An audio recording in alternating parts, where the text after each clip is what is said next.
Political science एक अच्छा subject है क्योंकि ये पढ़ने से आपको बुनियादी कंसेप्ट क्लियर हो रहे होते हैं और अगर आपके कंसेप्ट क्लियर हो जाए तो आपको एनालिसिस में, जो कि सीएसएस की आज बुनियादी चीज़ है, एनालिसिस बेस्ड पेपर होता है, वो आपको एनालिसिस करने में बड़ी हद तक आसानी हो जाती है।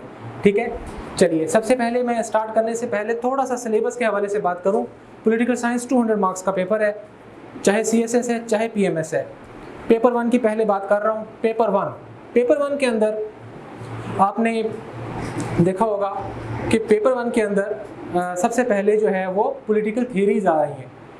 सबसे पहले पॉलिटिकल थियरीज आ रही हैं और वो भी 2 हिस्सों में डिवाइड हो रही हैं। नंबर 1 वेस्टर्न पॉलिटिकल थॉट, ठीक है, जिसमें कुछ वेस्टर्न फिलोसफर्स हैं और वो अपनी कुछ पॉलिटिकल थिंकिंग के बारे में बात करते हैं। रियासत किस तरह की होनी चाहिए, रियासत के अंदर निज़ाम किस तरह का होना चाहिए, किस तरह से रियासत को एक एफिशिएंट और इफेक्टिव तरीके से जो है वो हम चला सकते हैं। हर पॉलिटिकल फिलोसफर जो है वो अपनी अपनी पॉलिटिकल थियरी जो है वो पेश कर रहा है। ठीक है, इसी तरह से कुछ मुस्लिम पॉलिटिकल फिलोसफर्स हैं, उसके अंदर इस्लामिक प्रिंसिपल्स को, कुरान और सुन्ना को, शरिया को जो है बुनियाद बनाकर उन्होंने अपनी फिलॉसफी पेश की है। ठीक हो गया, ये हो गया पार्ट ए, पेपर 1 का पार्ट ए, ये 50 मार्क्स का है। इसके बाद आ गया पार्ट बी। पार्ट बी के अंदर सबसे पहले बात आती है बेसिक कंसेप्ट्स की। बेसिक कंसेप्ट्स में सबसे पहले ये भी हम डिस्कस कर रहे हैं, पॉलिटिकल साइंस क्या है, पॉलिटिक्स क्या होती है, स्टेट क्या होती है, गवर्नमेंट क्या होती है। ठीक है, उसके बाद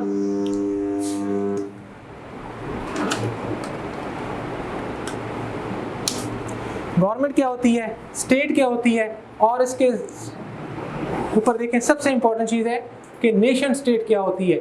ये सारे कंसेप्ट्स अभी हमने आज डिस्कस करने हैं। हमने स्टार्ट ही बेसिक कंसेप्ट से लेना है। उसकी वजह ये है कि जब हमारे बेसिक कंसेप्ट क्लियर हो जाएंगे तो हमें फिलॉसफीज़ और पेपर 2 जो है पॉलिटिकल सिस्टम पढ़ने में बड़ी हद तक आसानी हो जाएगी। हमारा जो बुनियादी तौर पे लेक्चर का आगाज़ है वो यहाँ से होगा कि पॉलिटिकल साइंस क्या है या पॉलिटिक्स किसे कहते हैं।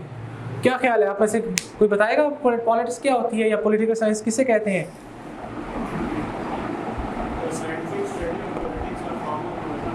राइट, बिल्कुल ठीक है, बिल्कुल ठीक है। चलिए लिखें, the branch of knowledge that deals with state and system of governments. The branch of knowledge that deals with state and system of governments. 2 बुनियादी चीजें आ रही हैं, स्टेट और सिस्टम ऑफ गवर्नमेंट्स। ये आगे हम देखेंगे स्टेट क्या है और गवर्नमेंट क्या है, अभी आपको क्लियर हो जाएगा। तो बुनियादी तौर पर पॉलिटिकल साइंस के अंदर हम जो बात कर रहे होते हैं वो हम स्टेट की बात कर रहे होते हैं और सिस्टम ऑफ गवर्नमेंट की बात कर रहे होते हैं। किस तरह का निज़ाम हुकूमत होगा, निज़ाम हुकूमत, मैं फोकस कर रहा हूँ निज़ाम हुकूमत। ठीक है, तो the branch of knowledge that deals with the state and system of government, the scientific, ये आगे लिखवा रहा हूँ, the scientific analysis of political activity, the scientific analysis of political activity and behavior। आपने लिखा अच्छा, the scientific analysis of political activity and behavior। Clear, ये हो गई पॉलिटिकल साइंस। इसको उर्दू में आसान अल्फाज में इल्म सियासियात कहते हैं, सियासियात। ठीक है, पॉलिटिक्स आसान अल्फाज में समझाऊं तो पॉलिटिक्स से मुराद है आसान अल्फाज में स्ट्रगल फॉर पावर। पॉलिटिक्स के अंदर हर चीज़ आपको जो आसान अल्फाज में ये चीज़ नज़र आ रही होगी, हर पॉलिटिकल पार्टी या हर वो शख्स जो सियासत के हवाले से बात करेगा वो बेसिकली पावर पॉलिटिक्स कर रहा है, यानी he or she is struggling for power, इक़्तिदार की जंग लड़ रहा है। ठीक है, चलिए आगे चलते हैं। अगला कंसेप्ट है स्टेट। ये हमारा अगला कंसेप्ट है स्टेट का। स्टेट क्या होती है, स्टेट को समझने से पहले हम उसकी डेफिनेशन लिखने से पहले ये 4 अज्जा समझ लेते हैं। एलिमेंट्स ऑफ स्टेट, ये 4 अज्जा हैं स्टेट के, और इन 4 अज्जा से मिलकर एक रियासत बनती है। एक रियासत का तस्वुर अमल में लाया जा सकता है। अगर इनमें से कोई एक भी एलिमेंट मिस हो जाएगा तो रियासत का तस्वुर ख़त्म हो जाएगा। ठीक है, तो ये चीज़ याद रखिए। कौन कौन से वो 4 अज्जा हैं, एलिमेंट्स हैं। नंबर 1 एरिया और टेरिटरी। सबसे पहले आता है रकबा। ठीक है, उसके बाद यहाँ पे नक्शा देखिए, दुनिया का नक्शा आपके सामने है। ये जितने भी ममालिक हैं, आपको एक चीज़ नज़र आ रही होगी, हर मुल्क का अपना एक फिजिकल बाउंड्री है जहाँ पे आगे उसकी हदबंदी हो रही है। ठीक है, और उस हदबंदी के अंदर रहते हुए जितना एरिया है वो उसका अपना है। आगे कोई और मुल्क शुरू हो जाएगा या कोई समुद्र लगेगा, ऐसा ही है। ठीक है, तो सबसे पहली चीज़ क्या है? एरिया, रकबा जिसको हम कह रहे हैं, या टेरिटरी। दूसरी है पॉपुलेशन, पॉपुलेशन। तीसरा है गवर्नमेंट, और चौथा है सॉवरेनिटी, सॉवरेनिटी। ठीक है, ये 4 अज्जा हैं। अब जरा ध्यान से सुनिए, ये 4 अज्जा कैसे याद रखने हैं। रियासत का एक रकबा होता है, उस रकबे में कुछ आबादी बसती है। एक रकबा है, कुछ रकबा है, उस रकबे में कुछ आबादी बसती है। उस आबादी को चलाने के लिए या उस आबादी को मुनज़्ज़म रखने के लिए, ऑर्गेनाइज्ड करने के लिए हुकूमत होती है। और ये हुकूमत अपने फैसलों में मुकम्मल तौर पर आज़ाद होती है। ठीक है, अगर ये फैसलों में आज़ाद नहीं होगी तो उसकी सॉवरेनिटी चैलेंज हो जाएगी। क्लियर हुई कुछ बात? ठीक है, जो है 4 एलिमेंट्स हैं। ठीक है, अभी मुझे ये बताएं कि फ़लस्तीन में ये 4 एलिमेंट्स पूरे होते हैं? नहीं होते। कौन सा एलिमेंट मिस है? बाकी है, सब चीज़ें बाकी। यस, तो फ़लस्तीन के अंदर जो केस है इस वक्त चूँकि सॉवरेनिटी चैलेंज होती है, जिस वजह से स्टेट का, रियासत का जो तस्वुर है वो क्वेश्चन मार्क है। ठीक है, क्लियर हुई बात? तो ये 4 बुनियादी अज्जा हैं, इनके बगैर रियासत का तस्वुर अमल में नहीं लाया जा सकता। और अगर इनमें से कोई एक भी हिट होता है या एक माइनस होता है तो रियासत का जो तस्वुर है वो आपके लिए क्वेश्चन मार्क हो जाता है। क्लियर है? अगला कंसेप्ट है, अगर आपको स्टेट समझ आ गई है तो स्टेट की डेफिनेशन लिख लें पहले। स्टेट इज द पॉलिटिकली, बल्कि लिखिए state is a community of people. State is a community of people occupying a definite territory. State is a community of people occupying a definite territory. अभी बताया ना, एक defined physical boundaries है, defined territory है जिसको हम बोल रहे हैं definite territory. State is a community of people occupying a definite territory organized under a government, organized under a government which is supreme over all persons and associations within its territory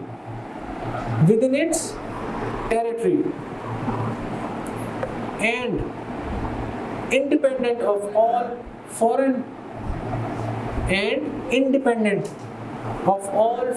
control or power. This is sovereignty. And independent of all foreign control or power. कोई दूसरी रियासत उस रियासत को dictate ना करवाती हो। ठीक है, वो अपने फैसले करने में, अपने डिसीजन मेकिंग के अंदर वो रियासत मुकम्मल तौर पर आज़ाद हो। अगर उसकी सॉवरेनिटी चैलेंज हो रही है तो इसका मतलब है रियासत की रिट चैलेंज हो रही है। ठीक है, ये चीज़ है यहाँ पर। ये 4 अज्जा हैं, इनमें से कोई भी मिस होगा तो रियासत का तस्वुर ख़त्म हो जाएगा। ये रियासत की डेफिनेशन अब आपके सामने आ गई। क्लियर है? State is a community of people occupying a definite territory, ठीक है, organised under a government which is supreme over all persons and associations within its territory and independent of all foreign control or power. जी, अब next है हमारा जो topic है ये है नेशन स्टेट का। नेक्स्ट टॉपिक हमारा नेशन स्टेट का टॉपिक है। अब हमने यहाँ पर थोड़ी सी चीज़ देखनी है। हम पहले बात कर रहे थे स्टेट की, अब हम बात कर रहे हैं नेशन स्टेट की। ठीक है, तो इसका मतलब ये हुआ कि नेशन स्टेट ये दो अलग कंसेप्ट हो गए, ये दो अलग कंसेप्ट्स हो गए। ठीक है, नेशन स्टेट एक ऐसी रियासत को कहते हैं कि जहां पर जो लोग हैं उनके पास सब कुछ हो, ठीक है, और वो किसी ना किसी कॉमनैलिटी की बुनियाद पर आज़ादी की जदोजहद शुरू कर दें। ऐसी रियासत जो किसी कॉमनैलिटी की बुनियाद पर कायम करने में कामयाब हो जाए उसको हम नेशन स्टेट कहते हैं। अब वो कॉमनैलिटी क्या हो सकती है? वो कॉमनैलिटी रिलीजन हो सकता है, वो कॉमनैलिटी लैंग्वेज हो सकता है, कल्चर हो सकता है, वो कॉमनैलिटी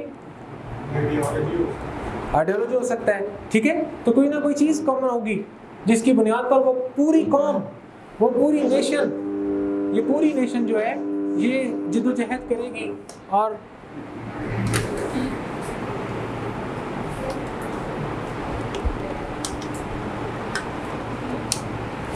वो पूरी जो नेशन है वो जद्दोजहद करेगी उस कॉमनैलिटी के ऊपर, उस कॉमन बॉन्ड के ऊपर। ठीक है, और जद्दोजहद किस बात की हो रही है? आज़ादी के लिए। उन लोगों के पास सब कुछ है लेकिन आज़ादी नाम की चीज़ नहीं है, आज़ादी उनके पास नहीं है। ठीक है, और चूंकि उनके पास आज़ादी नहीं है जिसकी वजह से वो लोग अपनी मर्जी से वो नहीं कर पाते जो वो करना चाह रहे हैं। ठीक है, तो ऐसी रियासत जो एक कॉमन बॉन्ड के ऊपर स्टैब्लिश हो उसको नेशन स्टेट कहते हैं। ठीक है, पाकिस्तान भी उनमें से एक मिसाल है। बरसगीर पाक और हिंद के अंदर बहुत सारी बड़ी कौमें आबाद थी, मुसलमान भी उसमें एक कौम थे, सारी चीज़ें मौजूद थी, लेकिन मुसलमान अपनी मर्जी से रिलीजियस प्रैक्टिसेस नहीं कर सकते थे, मुश्किलात का सामना करना पड़ता था। एक लॉन्ग ड्यूरेशन के बाद मुसलमानों को एहसास हुआ, मुसलमानों के रहनुमाओं को एहसास हुआ कि नहीं, हमारे पास है तो सब कुछ है लेकिन हम अपनी मर्जी से रिलीजियस प्रैक्टिसेस नहीं कर पाते, लिहाजा हमें आज़ादी की जद्दोजहद करनी चाहिए। पहले नारा लगा दो कौमी नज़रिए का, उस दो कौमी नज़रिए की बुनियाद पर अलग रियासत हासिल करने में फिर आखिरकार मुसलमान एक लंबी जद्दोजहद के बाद कामयाब हो गए। ठीक है, this is known as nation state. Nation state is a state, nation state is a state based on the bonds of nationality. Nation state is a state based on the bonds of nationality such as common religion, language, culture, ठीक है, common aspirations etc. उनका मजहब एक जैसा हो सकता है, जुबान एक जैसी हो सकती है, ठीक है, फिर उसके बाद कल्चर एक जैसा हो सकता है और कॉमन एस्पायरेशंस हो सकती है। This is nation state. ये नेशन स्टेट का एक कंसेप्ट है। ठीक है, तो ये जो नेशन स्टेट है आज, ये दुनिया के नक्शे में आप देखें जो यूनाइटेड नेशंस की जनरल असेंबली के मेंबर कंट्रीज हैं वो कितने हैं? 193। ठीक है, ये तमाम जो इस वक्त दुनिया के नक्शे पर रियासतें हैं, they all are sovereign, independent, democratic states. ठीक है, तो बड़ी हद तक डेमोक्रेसी आ चुकी है। एक दो ममालिक होंगे, चंद ममालिक होंगे जो भी जहाँ पे जमहूरियत नहीं मुकम्मल तौर से आई, लेकिन वो अपने फैसलों में आज़ाद है, वो अपने फैसलों में आज़ाद है, वो सॉवरेन है। वो आखिरी पॉइंट आ गया सॉवरेनिटी का। ठीक है, तो ये नेशन स्टेट का कंसेप्ट है। स्टेट भी क्लियर है, नेशन स्टेट भी क्लियर है। अब चलें आगे। राइट, अब आती है बात गवर्नमेंट की। गवर्नमेंट बुनियादी तौर पर स्टेट का एक एलिमेंट है, अभी हमने कुछ देर पहले डिस्कस किया, वो पीछे लिखा हुआ है तीसरे नंबर पे। गवर्नमेंट स्टेट का एक एलिमेंट है, बड़ा इंपॉर्टेंट एलिमेंट है। ये गवर्नमेंट 3 हिस्सों पे काम कर रही होती है, यानी गवर्नमेंट की 3 शाखें होती हैं। ठीक है, और पहली क्या है? लेजिस्लेचर, दूसरी एग्जीक्यूटिव और तीसरी जुडिशरी। ये गवर्नमेंट की 3 ब्रांचेज हैं, 3 शाखें हैं। इसको हम ऑर्गन्स की जगह पे आर्म्स भी कह सकते हैं, ब्रांचेस भी कह सकते हैं। Organs of state, branches of state, arms of state. ठीक है, पहली क्या है? लेजिस्लेचर। लेजिस्लेचर का क्या काम है? To formulate the laws. Executive का क्या काम है? To implement the laws made by, कौन बनाता है? लेजिस्लेचर। ठीक है, और judiciary to interpret the law.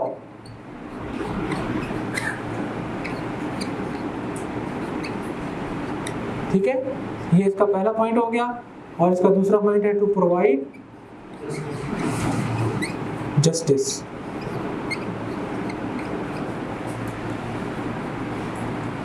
ये 3 हुकूमत की शाखें हैं। हर हुकूमत की शाख अपनी दायरे समात में, जुरिस्डिक्शन में रहते हुए काम कर रही है। ठीक है, लेजिस्लेचर की जो ब्रांच है उसका काम सिर्फ कानून साजी है, उसे सिर्फ कानून बनाने हैं, वो कानून बना के छोड़ देती है। अगली गवर्नमेंट की ब्रांच है एग्जीक्यूटिव। ठीक है, इसका क्या काम है कि इन बने हुए कानून को नाफिज करवाना है। और ये अगली है, जब कभी हुकूमती अदारों के अंदर थोड़ा सा भी तजाद आ जाए तो ये कानून की तशरीह करके बताते हैं कि कानून इस हवाले से क्या कहता है। ठीक है, और दूसरा लोगों को इंसाफ फराहम करना। क्लियर है? लेजिस्लेचर के अंदर कौन लोग आते हैं? लोग, इंस्टीट्यूशन नहीं, पॉलिटिशियंस। और इंस्टीट्यूशन पार्लियामेंट आता है। एग्जीक्यूटिव ब्रांच में ब्यूरोक्रेट्स, और ये आपको पता है। ठीक है, तो ये हुकूमत अब क्या हुई फिर? गवर्नमेंट। लिखिए इसको, government is the means by which state policy is enforced. Government is the means by which state policy is enforced, as well as the mechanism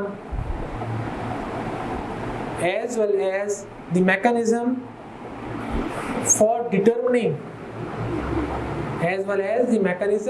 determining the policy of the state, ठीक है? Government is the means by which state policy is enforced, as well as the mechanism for determining the policy of the state। ये हुकूमत भी हो गई। क्योंकि हमारा lecture आज बेसिक कंसेप्ट पे, इसलिए बेसिक कंसेप्ट को अंडरस्टैंड करना है, और इनको समझ लिया तो आपकी आधी पॉलिटिकल साइंस तो वैसे तैयार हो गई। ठीक है, बल्कि आधा CSS तैयार हो गया, क्योंकि ये बुनियादी चीज़ें हैं। अच्छा जी, आगे आ जाइए। अब हम बात करते हैं सॉवरेनिटी की। अगला कंसेप्ट है हमारा सॉवरेनिटी का। सॉवरेनिटी क्या होती है फिर? सुप्रीम पावर ओवर, बिल्कुल ठीक है। सॉवरेनिटी से मुराद है एक ऐसी ताकत जिससे बढ़कर कोई ताकत ना हो। ठीक है, एक ऐसी ताकत जिससे बढ़कर कोई ताकत ना हो, सॉवरेनिटी है। बिल्कुल ठीक है। सॉवरेनिटी की डेफिनेशन लिख लें। Sovereignty is the supreme power over citizens. Sovereignty is the supreme power over citizens and subjects, unrestrained by law. Unrestrained by law. ये sovereignty है। sovereignty दोबारा बताओ, लिखें। Sovereignty is the supreme power over citizens. Sovereignty is the supreme power over citizens and subjects, unrestrained by law, unrestrained by law, एक ऐसी ताकत जिसके ऊपर कोई ताकत ना हो, यानी जिसको कोई चैलेंज ना कर सकता। अगर वो चैलेंज हो जाएगी तो सॉवरेनिटी चैलेंज होने का मतलब है कि रियासत की रिट, स्टेट की रिट जो है वो यानी चैलेंज हो रही है, और इसका मतलब क्या है, स्टेट का सर्वाइवल जो है वो एट स्टेक लग रहा है। ठीक है, तो ये सॉवरेनिटी जो है ये बड़ा इंपॉर्टेंट कंसेप्ट है, और वो आपके सामने भी देखें, उसका एक एलिमेंट है स्टेट का। ठीक है, और अगर ये मिस हो जाए तो फिर क्या होगा, रियासत का तसव्वुर खत्म हो जाएगा, उस पर क्वेश्चन मार्क आ जाएगा। ठीक है, अच्छा जी, सॉवरेनिटी के हवाले से आपने एक बड़ी डिबेट सुनी थी 2 मई जब उसामा बिन लादेन को मारा गया था, तो अमेरिकन हेलीकॉप्टर्स ने आकर जब सारा ऑपरेशन कंडक्ट किया, और वो टेरिटरी किसकी थी,